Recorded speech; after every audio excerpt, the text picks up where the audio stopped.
Assalomu alaykum, qadrli yurtdoshlar. Yallama chegara postidamiz. Texnikalarimiz kirib keldi. Navbatdagi partiya. Ekskavator so'raganlarga 20 kundan keyin keladi.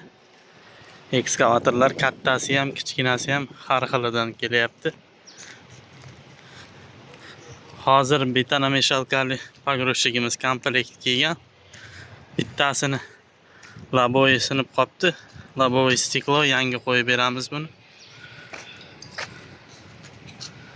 Mana o'zi yechib o'zi taqadigan adapteri ham bor. Kovshasi komplekt bo'lgandan keyin ikkita bo'lmaydi, bitta bo'ladi. Keyin hozirgisi yana bitta yangilik. Motori ancha katta, ichkari tomonida ham bor buni motori. Ancha katta, 6 talikmi? 5 talik ekan, 5 portionli motor bo'ladi. Juda ham baquvvat ishlangan.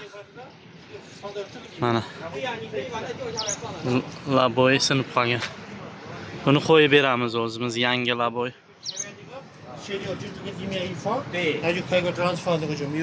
Mana o'sha 7 tonnalik 946 modelimizga taqqanimiz.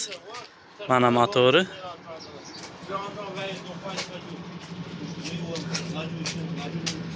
Mana juda katta motor.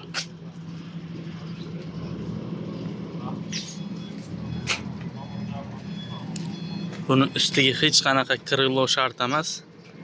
Juda baquvvat temirdan ishlangan.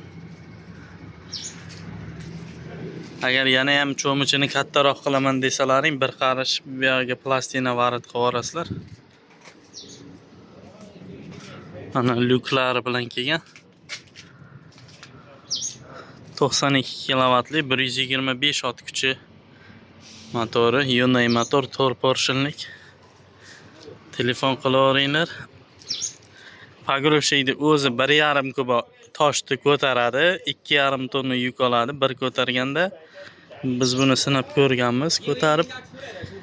Betonameshalkasi 1 kuba oladi. Sal kattaroq qilsalaringiz ham bo'ladi. Doполнительно bir qarish nima qo'shasizlar, jest varid qilib yuborasizlar. Mana motori juda ham baquvvat motor. Katta, mana meni barmog'im.